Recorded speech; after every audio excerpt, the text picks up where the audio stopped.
별리, 스고 강 밑바닥은 싸늘하게 맑았으며 가고사키의 모래사장에는 오늘 아침까지 가을비가 내리고 있었다. 후로다니 골짜기에서 오는 듯한 여우 소리가 두세 번 귀청에 울리자 발구름 소리는 멎어버리고 저태가는 야릇하게 싸늘한 정적에 쌓였다. 사카이는 무기 창고의 지붕을 가로지르는 빠른 아침 안개의 흐름을 보고 걸음을 멈추며 벌써 가을이구나. 불쑥 입술을 뚫고 나온 말의 불길함에 저도 모르게 주위를 둘러보았다. 오늘은 오다이가 이 성을 떠나는 날이었다. 마님은 양기를 가지고 시집을 오셨더랬는데 다시금 문득 나오려는 한숨을 억제하며 생각을 말아야지 하고 고개를 저었다. 그는 이 집에서 오다이를 맞았다. 그리고 또 이 집에서 오다이를 떠나보내려 하고 있다. 인간 세상의 슬픔이라기보다 더 준엄한 감정이 가슴을 적시어 자칫하면 몸이 비틀어질 것만 같았다. 그는 먼저 현관 안팎을 보고 돌아다녔다. 하인셋이 부지런히 길을 쓸고 있다. 쓸어나가는 뒤에 이따금 낙엽이 떨어져 왔다. 수고하네 수고해. 하인의 인사에 응하면서 그는 밤새 만들게 한 문 밖에 대나무 울타리를 보고 돌아다녔다. 출가해 올 때도 그러했지만 이혼을 당하여 떠나가는 오다이를 전송하려고 오늘도 신하들의 안악들이 모여들 것임에 틀림없었다. 감정에 격하여 오다이의 소매자락에 매달리는 자가 있거나 하면 자식을 남기고 가는 오다이의 마음이 어지러워진다. 뭐니 해도 아직 17살이시니까. 히로다다는 그러한 오다이에 대한 애정을 가신에게까지 굳이 감추려고 애를 쓰고 있다. 이마가와 편에 대한 어려움 외에도 가리아에 지지 않으려는 심정도 있었다. 뭘 여자 하나 둘쯤을 가지고 어린아이 같은 태도 속에는 귀신들에게 자기의 비탄을 보이지 않으려는 필사적인 노력이 깃들어 있다. 오다이가 이성을 잃게 되면 이러한 히로다다의 마음쓰임은 헛일이 된다. 떠나는 어미새의 자세는 뒤에 남는 닭개찌요에게 그대로 그림자를 남기기 때문이었다. 과연 도련님의 어머니라 씩씩하구나. 이렇게 인상짓게 하여 보내는 것이 오다이에 대한 전별이라고 생각되었다. 새삼스레 말한 것까지도 없으나 누구든지 마님께 매달리려는 자가 있거든 삼가라고 꾸짖도록 하라. 문 밖 소지하는 것을 돌아보고 있는 청지기 오다에게 다짐을 하자. 그래도 접근하려는 자가 있다면 오다는 시무룩하게 반문했다. 함께 목화를 심고 배짜기를 배운 아낙네들의 오다이에 대한 정다움을 알고 있기 때문이었다. 사카이는 가슴이 콱 메였다. 그럴 때는 하고 다시 문 안으로 발길을 돌리면서 주군의 기분을 상하게 하여 이혼을 당했다고 말해 차츰 안개가 개었다. 구실잡밤나무 잎에서 뚝뚝 이슬이 떨어졌다. 사카이는 그 이슬 아래로 이번에는 오다이가 오카사키에서 마지막 날의 꿈을 맺은 별채 쪽으로 걸어갔다. 아직 해는 뜨지 않았다. 막 일어난 어린 종이 부엌에서 조반을 짓느라고 연기를 피우고 있다. 그는 종한테는 말도 걸지 않고 흩어져 가는 늪인 백일옥 나무 밑으로 돌아가다가 찔끔했다. 바로 눈앞 땅 위에 오다이가 쪼그리고 앉아 있는 것이다. 벌써 머리는 단정하게 빗어져 있었다. 화장한 티는 보이지 않았으나 옆 얼굴은 향기로울 만큼 풍만했으며 약간 눈두덩이는 부어 있었다. 불러보려다가 그는 살며시 몸을 뒤로 물렸다. 오다이의 턱 밑에 하얀 손이 합장되어 있다. 향하고 있는 방향에는 후로다니 골짜기에 있는 닭개찌요의 거처가 있었다. 무엇을 빌고 있는지 뒤에 그가 와서 선 것도 모르고 가만히 앞을 보고 있다. 사카이는 또 한 걸음 물러나서 백일옥 나무에 손을 대었다. 목덜미의 꽃과 이슬이 함께 떨어져 내려 슬픔이 짜릿하게 마음속에 스며들었다. 운명, 이것과 정면으로 얼굴을 마주친 느낌이었다. 이 젊은 어머니는 여기 갇힌 후 한 번도 닭개찌요를 만나지 못했다. 만나게 해달라고 히로다다에게 조르고 있던 것을 그는 알고 있다. 만나게 해주려면 방법은 얼마든지 있었다. 유모인 오사다가 데리고 그의 부인을 방문하는 것처럼 하면 되는 것이었다. 그러나 히로다다는 그것을 허락지 않았다. 자기는 대나무 울타리를 베기까지 하여 찾아가면서도 닭개찌요를 만나게 한다면 일부러 오다이를 이곳에 가두어 둔 의미가 없어진다고 생각하는 모양이었다. 오다이의 기도가 끝나기를 기다렸다가 사카이는 다시 오다이에게 다가갔다. 마님, 마님. 오다이는 깜짝 놀란 듯이 사카이를 돌아보았다. 끝내 이별할 날이 왔습니다. 이렇게 말해놓고 사카이는 당황하여 물들기 시작한 동력 구름 쪽으로 시선을 돌리면서 이별을 애석해 하여 아낙네랑 하인들이 많이 문전에 밀려들 것입니다. 그때 잘 눈여겨보십시오. 무엇을 보라는 말인가요? 맑은 목소리였다. 슬픔을 초월하려고 싸우면서 이미 그것에 이기고 있는 울림이었다. 사카이는 가슴이 왈칵 뜨거워지며 반대로 목소리가 굳어져 갔다. 많은 여자와 아이들 가운데 무심히 마님을 전송하는 사람이 한 사람 있습니다. 오사다님에게 안기어서 쓰고 강의 성벽 옆 큰 팽나무 밑 근처에서 닿겠지요 말인가요? 글쎄 을시다 그것은 모르겠습니다. 닿겠지요에 대한 일이라면 염려 말아요. 그러시다면 안 만나시겠다고. 사카이님, 예, 그 마음씨는 고마워요. 하지만 나는 구원을 얻었어요. 이 눈으로 보고 만나는 것만이 만나는 것이 아니라는 것을 깨달았어요. 닿겠지요라면 쭉 마음속으로 만나고 있어요. 마님. 그는 참다 못해 두세 걸음 다가서서 제가 오히려 당황하고 있는 것 같습니다. 용서하십시오. 용서하십시오. 신세 많이 졌어요. 여기를 떠날 때는 남의 눈도 있고 하니 말도 할 수 없을 거예요. 깊이 감사드리겠어요. 오다이는 성큼 일어서자 짧은 소매자락을 안듯이 하면서 허리를 굽혔다. 출가해 올 때는 인형처럼 보였다. 그것이 이제는 사카이의 자세를 고치게 할 만큼 기품과 침착함을 몸에 지니고 있다. 마님 아무 말씀도 마십시오. 다만 저희들의 힘이 미치지 못하는 형편이니 의라는 것을 원망할 따름입니다. 그 대신 그는 기를 쓰는 어린아이 같은 태도로 가슴을 쳤다. 그렇게 하지 않고는 베길 수 없을 만큼 그의 가슴은 스며드는 슬픔으로 가득 차 있었다. 닥겠지요님은 맞겠습니다. 오카사키의 노신들이 목숨을 바치더라도 반드시 이 나라 제일가는 무장으로 길러놓겠습니다. 오 해가 뜨는군요. 저 상쾌한 하늘. 마님, 사카이님이랑 여러분 위에 반드시 좋은 해가 비칠 거예요. 오다이는 웃지도 않았지만 우는 얼굴도 보이지 않았다. 남의 눈에 띄면 히로다다의 마음씨를 배반하는 것이라고 생각한 모양이었다. 가벼운 목례를 남기고 곧장 별채로 사라져갔다. 출발은 그로부터 3시간 뒤인 오전 8시였다.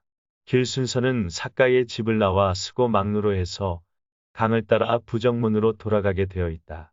표면상으로는 어디까지나 좋지 못한 일이 있어 이혼당하는 추방자 같은 형식이라 가리아에서 오는 마중은 없었으며 오빠인 노부모도가 좋지 못한 신보를 가졌으니 이혼을 해서 돌려보낸다는 형식이었다. 오다이가 이혼당하기로 결정되었기 때문에 같은 마스다이라 일족인 히로이에게 출가해 있는 오다이의 언니 오센도 이날 함께 가리아로 보내지기로 되어 있었다. 7시가 되자 사카이의 집 뒷문 앞에는 차츰 사람들이 모이기 시작했다. 아낙네들은 얼굴을 가리지 않았지만 남자는 모두 삿갓으로 얼굴을 가리고 있었다. 맨 처음에 온 자는 누구나 다 그 어깨 폭으로 짐작할 수 있는 오옥구보 신바지로였다. 그는 아낙네들을 마구 해치고 대나무 울타리 앞으로 나가자 몸을 구부려 집신 끈을 단단히 조였다. 이 자는 이미 호송자의 뒤를 따라 오다이를 전송할 작정인 것이었다. 다음에는 이 집주인 사카이가 이도 역시 집신간발을 하고 나와 신바지로의 단장을 보자 빙그레 웃었다. 가마는 쓰고 문 밖에 대령되어 있어 거기까지 오다이는 걸어가게 되었다. 표면적인 호송자는 가네다 쇼유와 아베 사다지의 두 사람이었으나 이윽고 모여온 사람들 가운데는 아베 오쿠라도 이시카와도 신바지로도 모두 섞여 있었다. 오다이가 나오자 맨 먼저 아낙네들 가운데서 흐느낌 소리가 일어났다. 가엾으셔라. 신님도 부처님도 안 계신단 말인가. 정말 이렇게도 훌륭하신 분을. 대감은 너무 슬퍼하시다가 병이 나셨대요. 어느덧 여자들은 사건의 진상을 알아차리고 눈앞에 오다이가 걸어 나오자 목을 놓고 울어댔다. 오다이는 그 여자들 가운데서 가야인의 모습을 찾았다. 자기와 닥겠지요의 얕은 인연도 슬펐으나 어머니와 자기의 처지도 견딜 수가 없었다. 스고 문에 소리를 지르며 마침내 달려온 여자가 있었다. 이것 보시오. 꼴사나운 태도를 하면 안 돼요. 가네다는 소리를 질렀지만 매달린 여자를 떼어 놓지는 않았다. 반대로 두 사람에게 등을 돌리고 조용히들 하시오 하며 주위 사람들을 말렸다. 여자가 내전의 노녀수가인지라 오다이의 발은 저도 모르게 멎었다.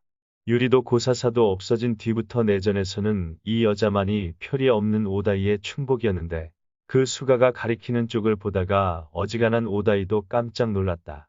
오 닥겠지요가. 이렇게 생각하는 순간 번쩍 정신이 들어 앉고 있는 여자가 누구임을 알았다. 그것은 유모인 오사다도 아니고 가메저도 아니었다. 작은 댁 오이사였던 것이다. 오이사는 닥겠지요를 쳐들듯이 하여 큰 팽나무 밑에 서 있다. 이도 역시 표정은 창백해 있었다. 번쩍번쩍 두 눈에 번뜩이는 것이 있었다. 그뿐만이 아니었다. 그녀의 바른편에는 6살 난 갈록구가 서 있었고 왼편에는 다케치요와 동갑인 깨이신이 하녀 만에게 안기어 나란히 서 있었다. 이것은 보기에 따라 여러 가지로 해석되었다. 오다이에게 히로다다의 사랑을 뺏긴 오이사가 일부러 이번에 오다이의 불행을 조소하고 있는 듯이도 해석되었고 그 반대로도 해석되었다. 당신의 괴로움을 충분히 이해합니다. 그러나 이러한 동정치고는 볼의 빛이 너무 창백했다. 은연중에 따라온 노신들 가운데 안색을 바꾼 자가 있다. 커다랗게 뜬 오다이의 눈에 역력히 마음속에 폭풍이 비쳤기 때문이다. 그러나 오다이는 이미 오히사를 보고 있지는 않았다. 입으로는 굳세게 말했지만 자식의 모습을 보는 순간 뼈와 피가 얼어버릴 듯한 충격을 받았던 것이다. 다케지오는 여전히 토실토실 살쪄 있었다. 조그만 주먹은 오늘도 꼭 쥐어져 있고 손목은 잘록했다. 이따금 하늘을 보기도 하고 사람들을 보기도 하고 오이사의 귓볼 언저리를 보기도 했다. 눈은 싱싱하게 빛나고 있었으며 위를 볼 때마다 그럴싸하게 이마에 주름이 잡혔다. 물론 아직 어머니의 얼굴을 익혀서 기억에 남길 아이는 아니다. 그러나 다 자란 뒤에 이렇게 떠나가는 이 어머니를 언젠가 생각해 낼 날이 있을 것인가. 오다이는 나오려는 눈물을 눈꺼풀 속에서 말리웠다. 이것이 오늘 이 자리의 필사적인 어머니의 애정이었다. 그의 어머니는 하고 남에게 말을 듣고 싶지가 않았다.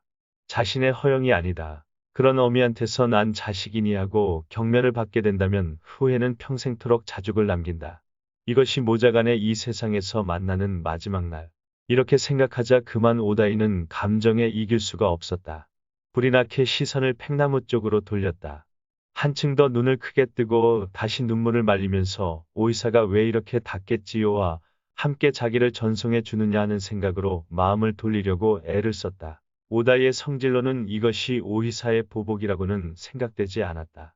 닿겠지요를 도와서 형제가 합심하여 정답게 살아갈 테니 안심하라고 필사적으로 알리고 있는 것 같았다.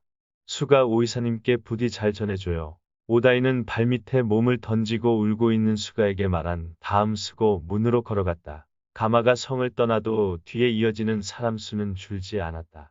전송하는 무리들 가운데서 어느 틈엔지 50여 명이 따라갔다. 아마 가리아의 노부모도와 오카사키의 가신들 생각은 반대인 듯했다.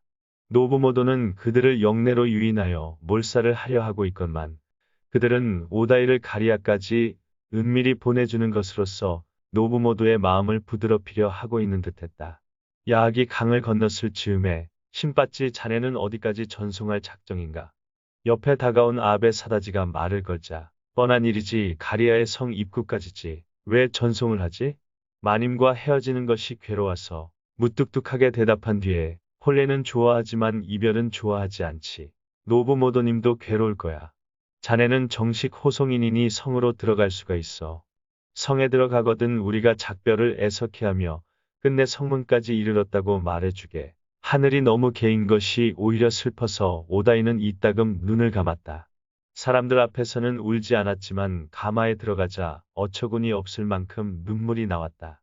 그 눈물 속에서 언제까지나 사라지지 않는 것은 역시 오이사에게 안긴 닿겠지요였으며 이복 형제를 모아서 배웅해준 오이사의 애절한 마음씨였다. 오이사 역시 온갖 감개가 있었을 것이다. 여자다운 질투도 승리감도 마음에 스며드는 슬픔도. 그런데도 오이사는 나를 배웅해 주었다.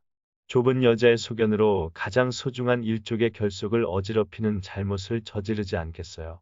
발돋움을 하고 이렇게 외치고 있던 것 같이 오다이에게는 생각되었다.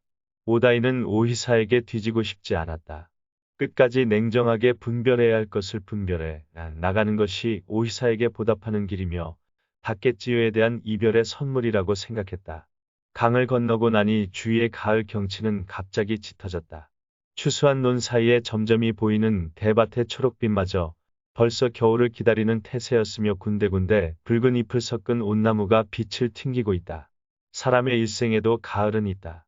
오다이는 그 가을을 머자나 맞을 겨울이랑 봄을 위해 얌전하고 엄하게 몸단장을 하지 않으면 안 된다고 생각했다. 가마를 멈추어줘요. 오다이는 오다와 마스다이라가 피로 다툰 앉아 성이 보이자 조용히 가마 안에서 말했다. 너무 갑작스러운 일이라 가네다는 깜짝 놀라 다가왔다. 가마를 내릴 테니 신발을. 예. 사람들의 눈은 은연중에 가마로 쏠렸다가 서로들 고개를 끄덕였다. 오다이가 여기서 마침내 오카사키에 마지막 인사를 하는 것이라고 생각했기 때문이었다. 오다이는 성큼 가마 밖에 내려섰다. 여러분들의 마음씨 나는 평생토록 잊지 않겠어요. 그러나 여기서부터 아픈 적의 땅이니 여기서 여러분들과 헤어지고 싶어요. 아베 사다지와 가네다는 깜짝 놀라 사람들을 둘러보았다. 그것은 안 됩니다. 대감 마님 분부시니 가리아성까지 바래다 드리는 것이 저희들의 임무입니다. 신빠찌로가 고함 지르듯 한 소리로 말했다. 만약 마님께 무슨 변이라도 생긴다면 대감에게는 물론이고 가리아의 대감에게도 면목이 없습니다. 당치도 않은 말씀을 하십니다. 삿갓 속에서 꾸짖고 있는 것은 사카이였다. 그는 오다이가 출가해 오던 날의 위험을 생각하고 있었던 모양이다. 그 말투는 자기 자식을 꾸짖는 듯이 들렸다. 오다이는 목소리 쪽으로 시선을 돌렸다. 맑은 대기가 그대로 살갗에 반영되어 부각된 듯이 선명하게 보이는 오다이였다. 그 뜻을 나보다도 닦겠지요에게 기울여줘요. 오다이의 목소리는 17살 난 여자라고는 생각될 수 없는 훈계하는 듯한 말투였다.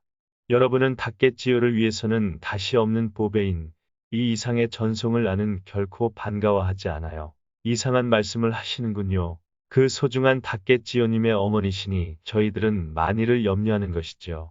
쓸데없는 생각일랑 말아주십시오. 아베 사다지가 못마땅하다는 듯이 대답했다. 오다이의 눈에는 또 10개의 눈물이 배어나왔다. 입가에 가냘픈 경련이 일어나는 것은 오다이가 감정에 지지 않으려고 노력하고 있는 탓이었다.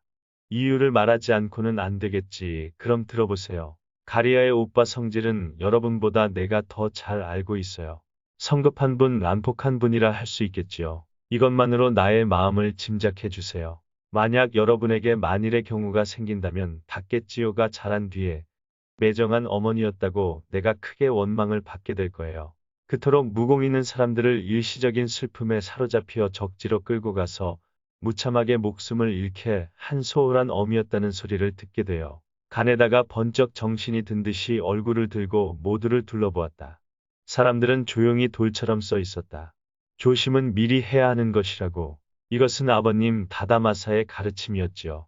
아니 그것뿐만이 아니죠. 닦겠지요와 노부모도님과는 외삼촌과 조카. 그 사이에 원한의 씨를 남기지 않도록 처리하는 것이 나의 쏘임이라고 생각해요.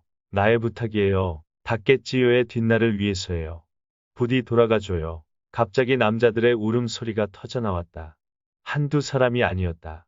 어느 어깨고 어느 삿갓이고 잔물결을 일으키며 흔들리기 시작했다. 마님, 마님 하고 사카이가 쥐어짜는 듯한 소리를 냈다. 17살 나신 마님 앞에 나는 부끄럽습니다. 이 나이로 무슨 얼뜨기란 말이오. 그렇습니다. 성에는 우리의 소중한 닦겠지요님이 기다리고 계십니다. 여러분, 돌아갑시다. 돌아가서 오늘의 마님의 이 훈계를 잊지 맙시다. 이렇게 하여 오다이의 가마는 아베 사다지가 불러온 농부의 손에 맡겨졌다. 오카사키의 노신들은 오다이의 재촉을 받고 뒤돌아보고 뒤돌아보며 성으로 돌아갔다. 오다이는 그들이 보이지 않게 되자 가마를 매게 했다. 그제야 고독이 온몸을 조여대어 흐느껴 우는 소리가 가마 밖까지 새어나왔다. 오다이의 언니 히로의 부인은 이런 마음쓰임이 없었으므로 그녀를 전송해 간 16명의 호송자는 하나도 남김없이 노부모도에게 살해되었다. 하늘에는 한 조각의 구름도 없는 날에